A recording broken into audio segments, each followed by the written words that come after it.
श्री स्वामी समर्थ मंडळी, तर स्वागत आहे तुम्हा सगळ्यांचं पुन्हा एकदा माझ्या न्यू ब्लॉगमध्ये. मंडळी, काय झालं ना, मध्ये 2 दिवस एवढा मुसळधार पाऊस पडत होता की त्याच्यामुळे झाडं पडली आणि सगळीकडेच म्हणजे लाईट जी होती ती गेलेली होती. टॉवर सगळे बंद होते आणि वायफायच्या वायरसुद्धा तुटलेले होते. त्यामुळे कुठेच नेटवर्क नव्हतं आणि त्यामुळे 2 दिवसमध्ये मी माझे ब्लॉग जे आहे ते अपलोड करू शकले नाही. आणि एक गोष्ट मला तुम्हाला सांगावीशी वाटते की माझं चॅनल हे काही मोठं नाही आहे. माझी सुरुवात ही आताच आहे आणि त्याच्यापैकी तुमच्यातलेच थोडे लोक जे मला सपोर्ट करतात त्यापैकी काही लोकांचे मेसेज मला आले होते की आज ब्लॉग आला नाही.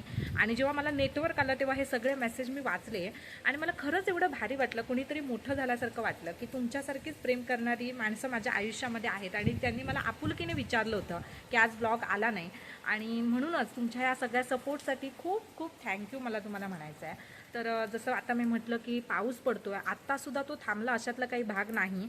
कारण एवढा जोरजोरात पाऊस पडत होता ना, म्हणजे मुसळधार. आत्तासुद्धा हा पडणार आहे अशी शक्यता झालेली आहे, कारण पूर्ण काळोख होऊन आलेला आहे.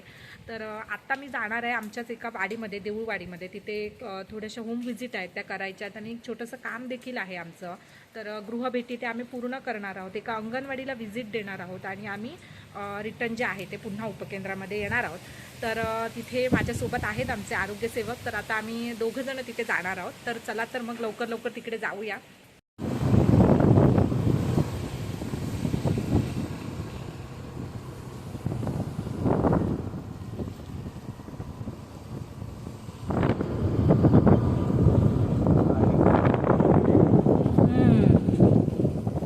मग तळेवाडे कुठे राहिलं? तिकडे राहिलं वाटतं, त्या डोंगराच्या पलीकडे. तिथून धबधबा दिसतो, म्हणजे त्या साईडलाच आहे ना ते.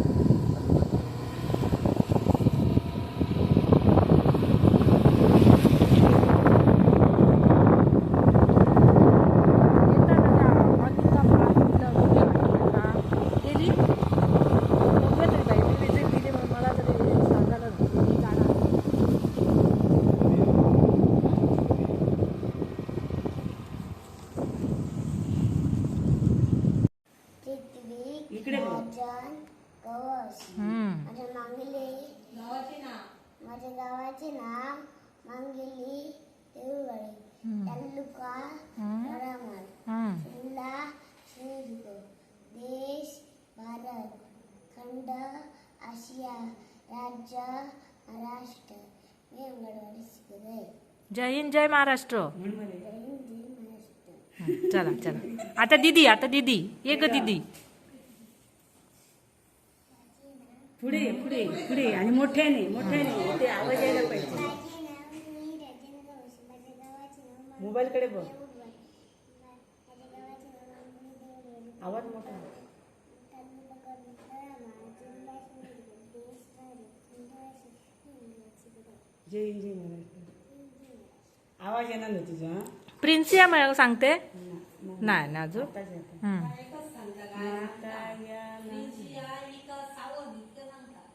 विकास नाव नावा पाहिजे. महेंद्र केलीसाठी प्रामाणिक आहात.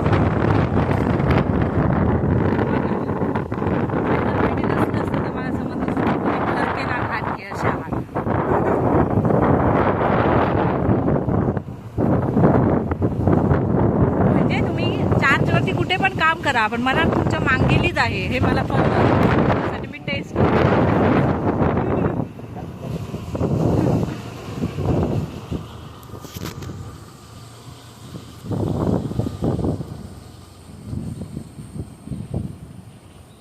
तर मंडळी, आज आम्ही बनवतो आहे पावसाळी म्हणजे पावसाळ्यामध्ये येणाऱ्या रानपाल्याची भाजी. तर इथे आम्ही 2-3 प्रकारच्या पाल्यांच्या भाज्या घेतलेल्या आहेत. तर आई कोणकोणत्या आहेत ह्या? हां, एक टायकाळ आहे, त्याच्यानंतर ही हिरवी भाजी असतात, लाल भाजी असतं ना भाताची. ओके, तशीच हिरवी असते. हां, आणि ही त्याच्यात थोडी आतमध्ये कुरडू कुरडूची भाजी असतं ना ती. ही शेवग्याचं पालं, शेगलाचं. हां, तर अशा 2-3 प्रकारच्या भाज्या, त्याची मिक्स भाजी करणार. मिक्स करणार आहे सगळ्याचीच एकत्र. हो, सगळ्याची एकत्र आपण गौरीला करतो तसं. तसं. तर ही सगळी भाजी जी आहे ते आई पहिल्यांदा चिरून घेणार बारीक.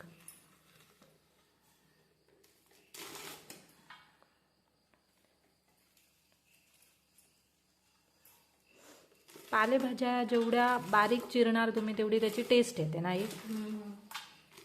बारीक चिरली किंवा त्याच्यात तर अशा पद्धतीने भाजी आहे ती ह्याच्यापेक्षाही अजून बारीक करणार आई पुढे पुढे.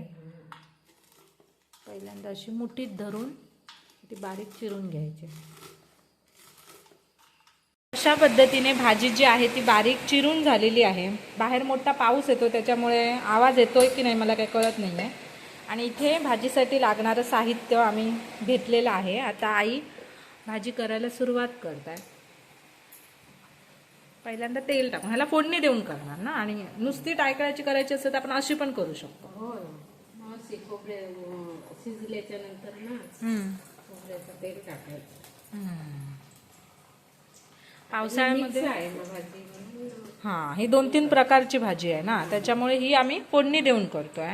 आणि नुसती टायकळाची जर असेल तर तुम्ही डिरेक्टली आपण सगळं साहित्य घालून ठेवू शकतो ना. पहिल्यांदा मिरची टाकतो आपण.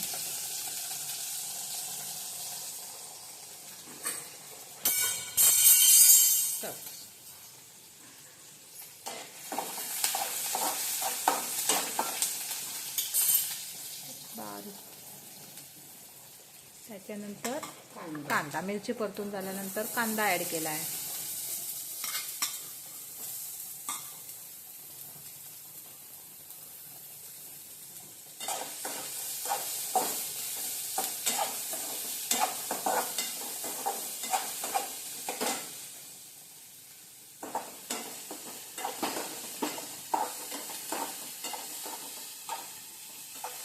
कांदा मिरची छान अशी परतून घ्यायची आहे.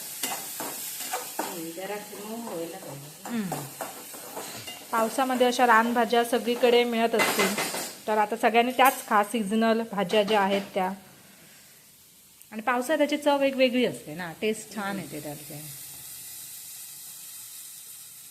आता भाजी टाकायची आहे ना.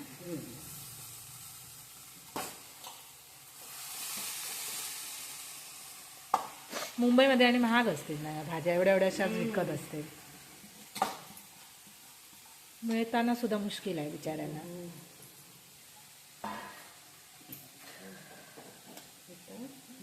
डाळ टाकायची.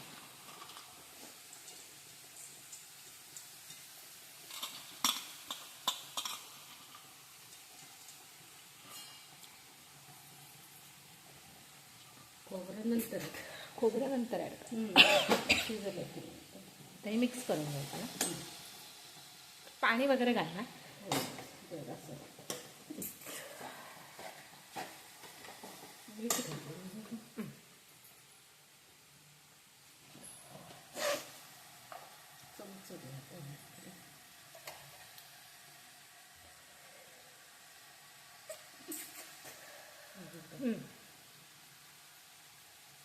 चवीपुरतं मीठ टाकायचं आणि छान मिक्स करून घ्यायचं.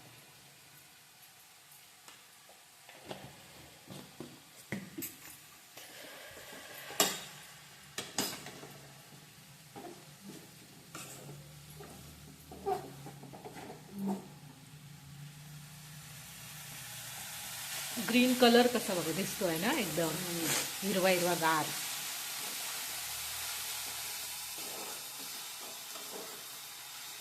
ह्या अशा रानभाज्या असतात ना ग्रीन लिफी व्हेजिटेबल त्याच्यामुळे HB पण वाढतं. त्यामुळे ह्या खायच्या असतात आहारामध्ये. बाहेरच्या मार्केटमधल्या खाण्यापेक्षा ह्या भाज्या ज्या आहेत त्या पावसामध्ये आपल्याला निसर्गामध्ये फ्री मिळतात. आणि त्या आता सगळीकडेच अवेलेबल आहेत. तर त्यात तुम्ही खा. ते चांगले असतात हेल्थसाठी आपल्या.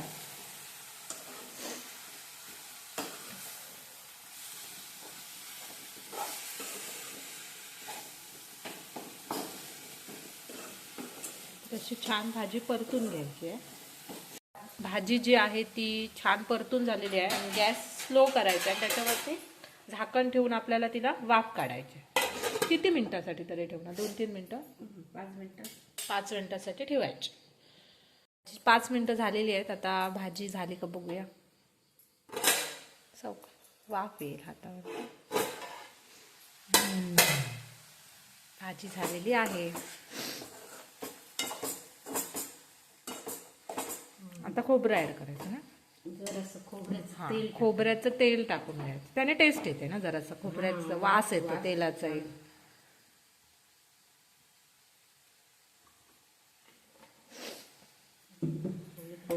हं.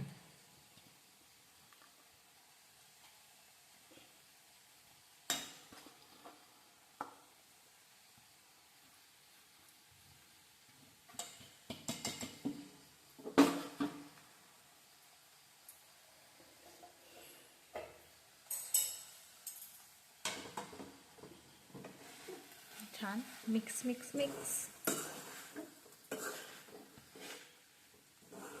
लाईटीला काय झालं ना, अजून आली नाही, पाऊस नाही काय नाही तरी पण जाते सारखी.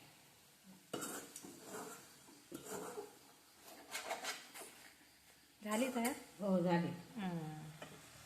भाजी झाली आता गॅस बंद करूया. झाकण ठेवूया. हं. झाले.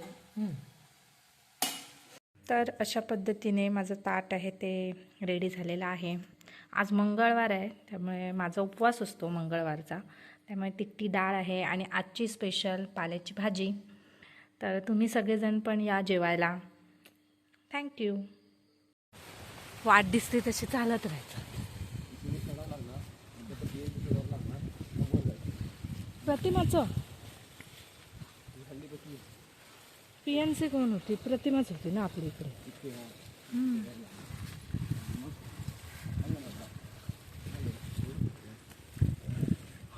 कुत्रा आहे का?